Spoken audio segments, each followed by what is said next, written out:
Hello students, आज हम लोग UPS का टॉपिक देखने वाले हैं। पिछले सेशन में मैंने आपको बेसिक कंसेप्ट पढ़ाए थे, UPS के बेसिक कंसेप्ट। ठीक है, आज के सेशन में हम लोग प्रोग्राम कैसे लिखा जाता है UPS का वो देखने वाले हैं। लेकिन उसके पहले आप लोगों को UPS के input statement and output statement जानना जरूरी है। अभी फर्स्ट हम लोग वो देख लेते हैं। ठीक है, तो चलिए फिर यहाँ पे सबसे पहले तो आउटपुट स्टेटमेंट हम लोग देख लेते हैं। UPS का आउटपुट स्टेटमेंट, तो उसका आउटपुट स्टेटमेंट है हम लोगों के पास सी आउट। उसका आउटपुट स्टेटमेंट है। ठीक है, अब सी आउट का सिंटेक्स क्या है? तो सी out operator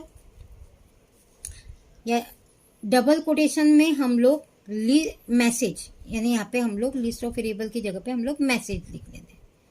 message double quotation complete operator endl. ठीक है, ये हो गया सिंटेक्स। अब एंडल ये ऑप्शनल है। ठीक है, ये ऑप्शनल है। एंडल यानी एंड ऑफ लाइन, तो यानी आपका कर्सर प्रेजेंट हो जाएगा नेक्स्ट लाइन पे जाके। तो सी आउट ये हो गया आपका सिंटेक्स, सी आउट का सिंटेक्स। ठीक है,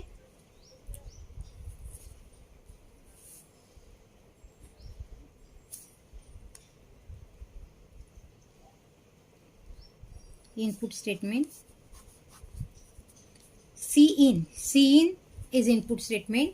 सी इन, और यहाँ पे आप लोगों को लिखना है लिस्ट ऑफ वेरिएबल्स जो भी है, या वेरिएबल, लिस्ट ऑफ वेरिएबल या वेरिएबल नेम जो भी चाहिए आपको, और सेमीकोलन। ठीक है, तो ये हो गया आपके input statement and output statement.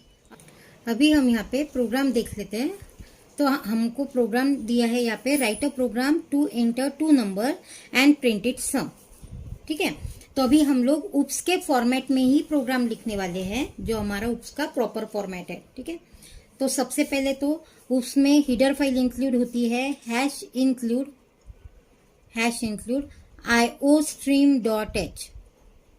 iostream.h। iostream.h का लॉन्ग फॉर्म है इनपुट आउटपुट स्ट्रीम, यानी इनपुट आउटपुट फ्लो। यानी आप लोग जब प्रोग्राम में इनपुट आउटपुट स्टेटमेंट यूज करोगे तो उसके लिए आपको iostream.h इस हीडर फाइल की परमिशन लेना जरूरी है। ठीक है, देन नेक्स्ट हीडर फाइल है मेरे पास हैश इंक्लूड conio.h। ये हीडर फाइल आप लोग सी लैंग्वेज में पढ़ चुके हैं। तो conio.h का लॉन्ग फॉर्म है console input output header file. Console input output header file में 2 फंक्शन रहते हैं, एक गेट ch और एक CLR/SCR का लॉन्ग फॉर्म है क्लियर द स्क्रीन, यानी आउटपुट स्क्रीन क्लियर करने के लिए यूज होता है। एंड गेट ch से हम लोग हमारा आउटपुट डायरेक्टली डिस्प्ले कर सकते हैं। अगर आप लोग गेट ch यूज नहीं करते तो आपको फिर आउटपुट डिस्प्ले करने के लिए अल्टर F5 बटन प्रेस करनी है। ठीक है, अब नेक्स्ट है यहाँ पे क्लास। अब क्लास का नाम अपने मन से लेते हैं हम लोग, तो मैंने ले लिया सैंपल। ठीक है, ओपनिंग ब्रेस। अब मुझे क्या करना है, 2 नंबर एंटर करने हैं और उसकी सम प्रिंट करनी है। तो मैंने यहाँ पे 3 वेरिएबल ले लिए, integer a, b and sum. 3 variable, 2 number enter करने के लिए 2 वेरिएबल और आउटपुट प्रिंट करने के लिए 3rd वेरिएबल। अभी मैंने यहाँ पे कोई भी कीवर्ड यूज नहीं किया है, यानी पब्लिक, प्राइवेट या प्रोटेक्टेड। ठीक है, तो बाय डिफॉल्ट मेरा डेटा कौन से सेक्शन में जाएगा? Private section. मैंने पहले ही आप लोगों को बताया था। अभी प्राइवेट सेक्शन का डेटा एक्सेस करने के लिए मैं क्या करती हूँ, यहाँ पे पब्लिक सेक्शन स्टार्ट कर देती हूँ, पब्लिक। ठीक है, अब यहाँ पे मैंने फंक्शन ले लिया void get। यहाँ पे मैंने मेथड ले ली void get मेथड। ठीक है, अब कर्सर अंदर आ जाएगा। कर्सर अंदर आने के बाद यहाँ पे मैंने लिख दिया cout enter 2 numbers double quotation complete and semicolon. अब नेक्स्ट लाइन पे आएगा सी इन। जो नंबर मैं एंटर करने वाली हूँ वो नंबर मुझे कहाँ पे सेव करने हैं? ए एंड बी में। तो मैंने लिख दिया सी इन ए बी, क्लोजिंग ब्रेस। ठीक है, अब मैंने नेक्स्ट फंक्शन ले लिया void show मेथड। अब शो मेथड में मुझे क्या करना है, तो शो मेथड में मुझे सबसे पहले सम फाइंड आउट करनी है, यानी sum equal to a plus B, and उसको डिस्प्ले करना है। तो डिस्प्ले करने के लिए हमारा आउटपुट स्टेटमेंट है सी आउट। मैं यहाँ पे लिखूंगी sum equal to again operator देके सम, और मैंने यहाँ पे लिख दिया एंड एल, और यहाँ पे मेरा फंक्शन कंप्लीट, और यहाँ पे यहाँ पे मेरा क्लास कंप्लीट, तो यहाँ पे आ जाएगा आपका क्लास कंप्लीट। ठीक है, आ गया समझ में यहाँ तक। नेक्स्ट, अभी यहाँ पे आपको वॉइड मेन फंक्शन स्टार्ट करना है। वॉइड मेन फंक्शन, कर्सर अंदर आने के बाद आपने जो क्लास डिक्लेयर किया था, अब सबसे पहले उसका ऑब्जेक्ट क्रिएट करना है। तो मैंने यहाँ पे सैंपल का ऑब्जेक्ट क्रिएट कर दिया। यस, क्या क्रिएट कर दिया मैंने? S, sample S. ठीक है, अब यहाँ पे मैंने जो मेथड्स ली थी, get method and show method, function भी बोल सकते हैं हम लोग इसको। तो get method and show method, अब इसको हमको क्या करना है? कॉल करना है। तो उसको हम लोग कॉल करेंगे ऑब्जेक्ट नेम डॉट ऑपरेटर और मेथड नेम, यानी एस डॉट गेट मेथड, और सेकेंड मेथड है मेरी एस डॉट शो मेथड, और यहाँ पे कंप्लीट। ठीक है,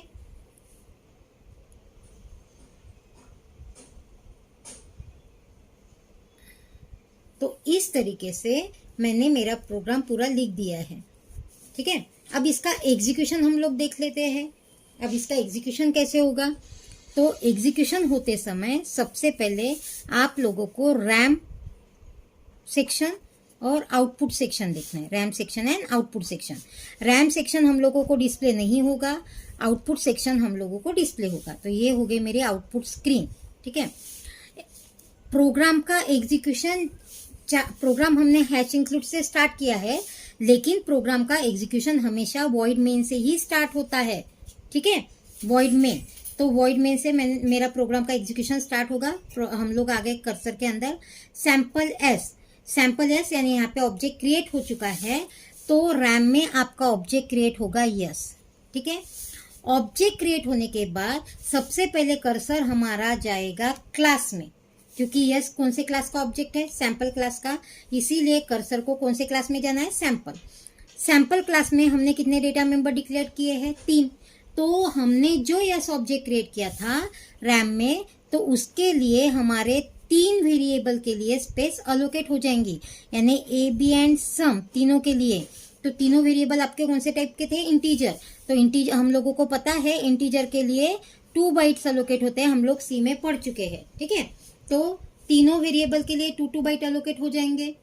देन उसके बाद कर्सर आएगा वापस फिर से हमारे मेन फंक्शन में, यानी ऑब्जेक्ट क्रिएट करते बराबर सबसे पहले रैम में जाके अपना जो कर्सर है वो क्या काम करने वाला है? तो ऑब्जेक्ट के लिए जितने भी डेटा मेंबर हमने डिक्लेयर किए हैं उन सब के लिए मेमोरी अलोकेट करेगा। ठीक है, अब क्या होगा? अब कर्सर फिर से अंदर आ गया हमारे वॉइड मेन के अंदर, अभी नेक्स्ट लाइन पे आएगा, यानी यहाँ पे। तो यस डॉट गेट मेथड, अब यस डॉट गेट मेथड से क्या होगा? यस डॉट गेट मेथड, तो कर्सर फिर से वापस जाएगा क्लास में गेट मेथड के ऊपर। ठीक है, तो अभी यहाँ पे आपको ध्यान में रखना है, आपने यहाँ पे गेट कैसे कॉल की है? स्मॉल अल्फाबेट्स में। तो आपके क्लास में भी जो मेथड है गेट मेथड, वो स्मॉल अल्फाबेट वाली ही होनी चाहिए। गेट मेथड को एक भी डेटा मेंबर आपने पास नहीं किया है, तो यहाँ पे भी वैसे ही चाहिए, एक भी डेटा मेंबर पास नहीं चाहिए, यानी एग्जैक्ट मैचिंग होना चाहिए। फंक्शन का मैचिंग एग्जैक्ट होना चाहिए। तो यहाँ पे हमारे फंक्शन का मैचिंग एग्जैक्ट है। कर्सर अंदर आएगा, आउटपुट स्टेटमेंट लिखा है आपने, तो आउटपुट स्क्रीन पे मैसेज आएगा आपका एंटर 2 नंबर्स। क्या मैसेज आने वाला है? Enter 2 numbers. अब ऐसे मैसेज आए बराबर हम लोग क्या करेंगे? 2 नंबर एंटर कर देंगे, 10 एंड 20, बराबर है। तो अभी कर्सर नेक्स्ट लाइन पे आएगा, यानी यहाँ पे आ जाएगा सीन। तो फर्स्ट नंबर जो आपने एंटर किया है वो स्टोर हो जाएगा ए में, सेकेंड नंबर स्टोर होगा बी में, लेकिन कहाँ पे? रैम में। तो यानी रैम में ए में आ जाएंगी 10 वैल्यू, बी में आ जाएंगी 20 वैल्यू। ठीक है, अब मेथड कंप्लीट यानी कर्सर फिर से वापस आएगा आपके मेन फंक्शन में। अब मेन फंक्शन में तो कर्सर अभी जाएगा एस डॉट शो के ऊपर। ठीक है, S dot show calling method है, बराबर है ना, ये भी कॉलिंग थी, अभी ये भी कॉलिंग है। तो कर्सर जब फंक्शन यानी मेथड कॉलिंग पे आता है तो वो फिर से कहाँ पे वापस जाएगा? क्लास में। अब क्लास में शो यानी फाइंड आउट करेगा शो मेथड है क्या? तो है, बराबर है, मैचिंग भी एग्जैक्ट हो रहा। तो शो में क्या किया हमने? Sum equal to A plus B, तो ए और बी की एडिशन होंगी और वो कहाँ पे जाके सेव होंगी?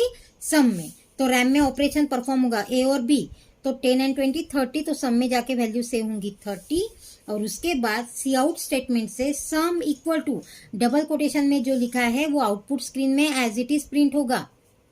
आउटपुट स्क्रीन पे एज इट इज प्रिंट होने वाला है सम इक्वल टू, और यहाँ पे आपने डबल कोटेशन नहीं लिया है तो इस ऑपरेटर के थ्रू आपके सम की वैल्यू प्रिंट होंगी। तो सम में क्या वैल्यू है 30, तो यहाँ पे वैल्यू प्रिंट होगी 30 एंड एंडियल यानी कर्सर जो है वो नेक्स्ट लाइन पे जाके प्रेजेंट रहने वाला है, यानी यहाँ पे आके आपका कर्सर प्रेजेंट रहे।